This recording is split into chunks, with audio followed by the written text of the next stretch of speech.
এর মাইলেজ আমি এখন পর্যন্ত পাচ্ছি প্রথম সার্ভিস দেওয়ার পর। প্রথম সার্ভিসের আগে পাইছি হচ্ছে 40-42, ইভেন আমি 45ও পাইছি, কিন্তু প্রথম সার্ভিস দেওয়ার পর একটু মাইলেজটা ড্রপ করছে। এই বাইকটা মূলত টপ তোলেই হচ্ছে R15M, R15 V3 আর GSX-R এর সাথে। এই বাইকের খারাপ দিক বলতে আমি একটা জিনিস বুঝাই, এটা হচ্ছে এই বাইকের যে হেডলাইট। বাইকটা আসলেই একটা ভালো বাইক এই বাজেটে। আচ্ছা, এই বাইকের আরেকটা প্রবলেমের কথা বলি, যেটা হচ্ছে এই বাইকের কালার। কী অবস্থা সবার, কেমন আছেন সবাই? আশা করি সবাই অনেক ভালো আছেন। ভিডিও শুরু করতেছি দিয়াবাড়ি মেট্রো থেকে। তো এখানে আসছিলাম একটা কাজে, কাজ শেষ, তো ভাবলাম যাওয়ার পথে আপনাদের সাথে একটু কথা বলি। তো গত 2 দিন আগেই এখানে হচ্ছে মাইলস্টোনে একটা বিমান ধ্বংসের যে কাহিনীটা ঘটছে, ঠিক এখানেই আসছিলাম আর এখন যাচ্ছি বাসায়। তো গত 2 দিন থেকে আমি হচ্ছে আমার টিকটক আইডির কমেন্টগুলো পড়তেছি, ইভেন ইউটিউব চ্যানেলের কমেন্টগুলো পড়তেছি। তো যেটা বেশি কমেন্ট আসছে, এই গাড়ির মাইলেজ কত, এই খরচ কত। তো দেখেন, একটা কথা বলি, এর আগেও আমি একটা ভিডিওতে ক্লিয়ার করে দিছি, তারপর আবার ক্লিয়ার করতেছি। এই গাড়ির মাইলেজ আমি এখন পর্যন্ত পাচ্ছি প্রথম সার্ভিস দেওয়ার পর। প্রথম সার্ভিসের আগে পাইছি হচ্ছে 40-42, ইভেন আমি 45ও পাইছি, কিন্তু প্রথম সার্ভিস দেওয়ার পর একটু মাইলেজটা ড্রপ করছে। এখন আমি পাচ্ছি হচ্ছে 38। এখন জানি না এটা হচ্ছে নেক্সট যে সার্ভিসটা, এই সার্ভিস দেওয়ার পর কতটুকু পাবো। এখন নেক্সট সার্ভিসের এখনও সময় হয় নাই, সময় হইলে বা সার্ভিসটা দেওয়ার পর আসলে জানা যাবে যে এই গাড়ির মাইলেজ কত পাচ্ছি এখন, আর এই গাড়িটা নেওয়া ঠিক হবে কিনা এই বাজেটে। তো দেখেন ভাই, এই গাড়িটা এই বাজেটে লুকসের জন্য এবং পারফরমেন্সের জন্য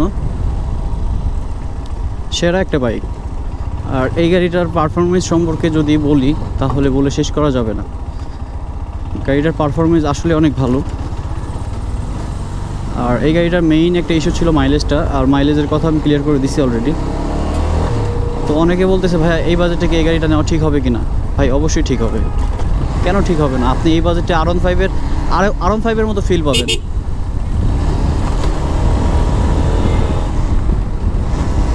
আর এই গাড়ির হচ্ছে টর্কের বিষয়ে তো আমি এর আগে অনেক ভিডিওতে বলছি, এই গাড়িটা টর্ক অনেক বেশি হাই। তো টপ স্পিডও মোটামুটি ভালোই আছে। যদিও আমি এখনও টপ স্পিড উঠাই নাই আমার বাইকের এখনও কাগজ করা হয় নাই, যার কারণে আমি বাইরে বের হতে পারতেছি না, আর টপ স্পিডও উঠাইতে পারতেছি না। আর টপ স্পিড উঠাবো কেমনে, এখন ব্রেকিং পিরিয়ডে চলতেছে। তো প্রথম সার্ভিস দেওয়ার পর আপনি বাইকে কিছু প্রবলেম পাবেন, এটা স্বাভাবিক। যেমন হচ্ছে বাইকের লাউড হয়েছে বেশি, সাউন্ডটা বেশি হয়েছে। তো ওরা বলছে যে নেক্সট সার্ভিস দেওয়ার পর এই সাউন্ডটাও একদম স্মুথ হয়ে যাবে। নেক্সট সার্ভিস পর্যন্ত অপেক্ষা করতে হবে। আর দ্বিতীয়ত যে বিষয়টা, প্রথম সার্ভিস দেওয়ার পর ওরা আমার হচ্ছে আরপিএমটা কমাই দিছে। আরপিএম কমানোর কারণে আমার হচ্ছে গাড়ির যে টর্ক, এটা হালকা একটু ড্রপ খেয়েছে। তারপরও যে টর্ক আছে এটা দিয়ে এনাফ। তো এই তো এই বাইকের বিষয়ে রিভিউ। আর বাইকের ফুল একটা রিভিউ ভিডিও যদি আমি দিতে চাই, সেক্ষেত্রে আমার সময়ের দরকার, বা আমার ওইভাবে সময়টা হচ্ছে না। আর আমি যে একটা রিভিউ ভিডিও দিব, আমার 2000 কিলো পর্যন্ত না চললে আমি বাইকটার কী রিভিউ একটা ভিডিও দিব? আমার তো রিভিউ দেওয়ার জন্য আমাকে বুঝতে হবে যে বাইকটার ভিতরে কী কী সমস্যা বা কী ভালো দিক আছে। হ্যাঁ, এই বাইকটার ভালো দিক বেশি, খারাপ দিক বলতে কি, এই বাইকটার খারাপ দিকের কথা বললে আমি বলবো যে এই বাইকের খারাপ দিক নাই এই বাজেটে অন্তত। আর ম্যাক্সিমাম কমেন্ট, ভাই এটা চাইনিজ বাইক।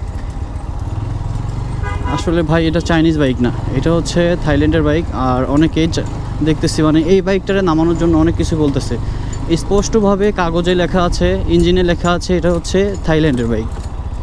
সো এটাকে আপনারা কিভাবে চাইনিজ বলেন? পুরোপুরি থাইল্যান্ডের বাইক এটা। আর এটার সাউন্ডটা পুরো জোস একটা সাউন্ড। আপনি যদি লাউড বেশি পছন্দ করেন বা আপনি যদি এক্সজস্ট ভালোবাসেন, তো আপনার তাহলে এই বাইকে এক্সজস্ট লাগবে না। আর ভাই এই বাইকটা সব কিছু আমার কাছে ভালো লাগে। কি না এর ভিতরে ভাই, সবই আছে। এই বাইকটা নিয়ে আপনি বের হইলে একবার হলেও মানুষ আপনার দিকে তাকাবে। আর এই বাইকের স্টক হর্নের বিষয়ে যদি কথা বলি, আপনারা তো ইতিমধ্যে আমার যারা ওল্ড সাবস্ক্রাইবার তারা তো জানেন এই বাইকটার হর্নটা একটু বাজে ছিল, স্টক হর্ন যেটা। তো আমি হর্ন লাগাইছি, এটা লাগাইতেই হবে। এই বাইকের খারাপ দিক বলতে আমি একটা জিনিস বুঝাই, এটা হচ্ছে এই বাইকের যে হেডলাইট, এটা আসলে ওই যে একটুর জন্য মানে মাইক্রোটা বাজে নেই, প্রাইভেট কারটা।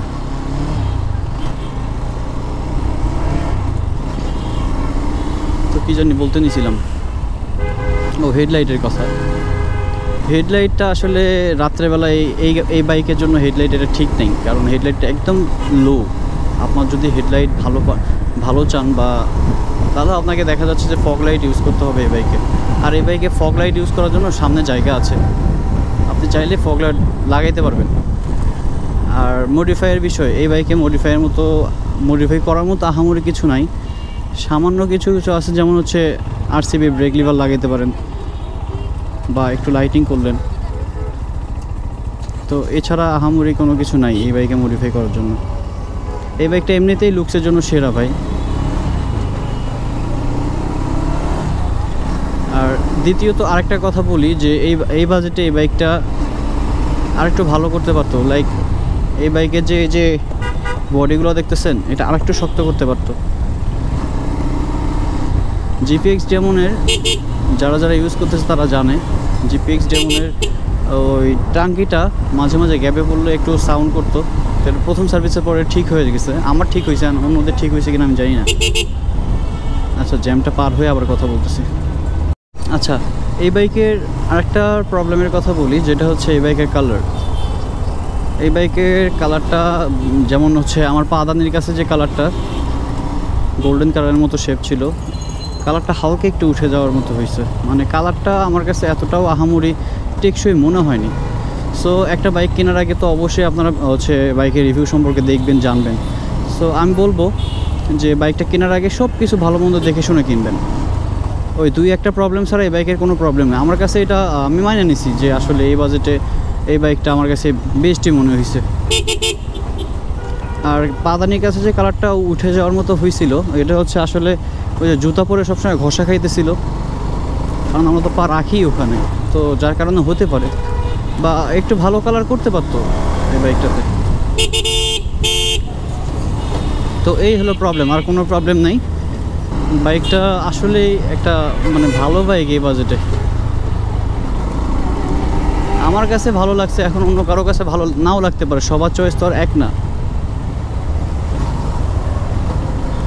আর এই বাইকটা নিয়ে যারা বলতেছে যে হচ্ছে 4B খায়া দিব এই বাইকে, ভাই 4B রে এই বাইক খাইতে হাইস্ট 4টা গিয়ার লাগবে। 4 গিয়ারে 4B রে খায়া দেওয়ার মতো ক্ষমতা রাখে এই বাইক। 4B রে আছে এই বাইকের সাথে তুলনা করে মানে নিজেদের মান সম্মান খায় না যারা 4B রাইডার আছে। কাউকে আমি উদ্দেশ্য করে কোনো কথা বলতেছি না, কিন্তু কিছু কিছু ভাইয়েরা মানে এই বাইকের সাথে তুলনা করতেছিল। তো সব মিলে একটা কথাই বলবো যে এই বাইকটা আসলে R15, GSX-R এগুলোর সাথে টক্কর দেওয়ার মতো বাইক। ওই যে 4V, সুজুকি এগুলোর জন্য না। সুজুকি বলতে আমি বুঝাইছি নেকেড মডেলগুলো, যেমন Suzuki SF, Suzuki FI disc, এই বাইকগুলোর জন্য না। এটা হচ্ছে এই বাইকটা মূলত টপ তোলেই হচ্ছে R15M, R15 V3 আর GSX-R এর সাথে। সো আশা করি ক্লিয়ার হয়েছেন। আর অনেকে দেখতেছি যে হচ্ছে আমার জিমেইলে মেসেজ করতেছেন, ভাইয়া আসলে সবার মেসেজেরই আমি রিপ্লাই করব, কিন্তু আমি কিছুদিন যাবৎ খুব ব্যস্ত আছি, যার কারণে আমি কারো মেসেজে রিপ্লাইও করতে পারতেছি না বা কারোর সাথে কথা বলতে পারতেছি না। ইনশাল্লাহ সবার সাথে দেখা হবে, কথা হবে, আড্ডা হবে, সবই হবে। আর যারা এখন পর্যন্ত আমার চ্যানেল নতুন, সাবস্ক্রাইব করে দেন। শুধু গাড়ির কাগজটা পাইতে দেন, সব জায়গাতে যাব। যারা বলতেছিলেন যে ভাইয়া এক জায়গায় কতই ঘুরেন, ভাইয়া আমি কাগজ না পাওয়া পর্যন্ত আমি এলাকাতেই ঘুরবো, কারণ ইতিমধ্যে আমি একটা মামলা খাইছি। সো মামলার ভয় প্রত্যেকটা বাইকারদেরই আছে। যাই হোক, আজকের ভিডিওটা এই পর্যন্ত শেষ করছি। অতিরিক্ত গরম, কথা বলতেও ভালো লাগছে না। দেখা হচ্ছে আবার পরবর্তী ভিডিওতে। ততক্ষণ পর্যন্ত ভালো থাকবেন, সুস্থ থাকবেন। আল্লাহ হাফেজ।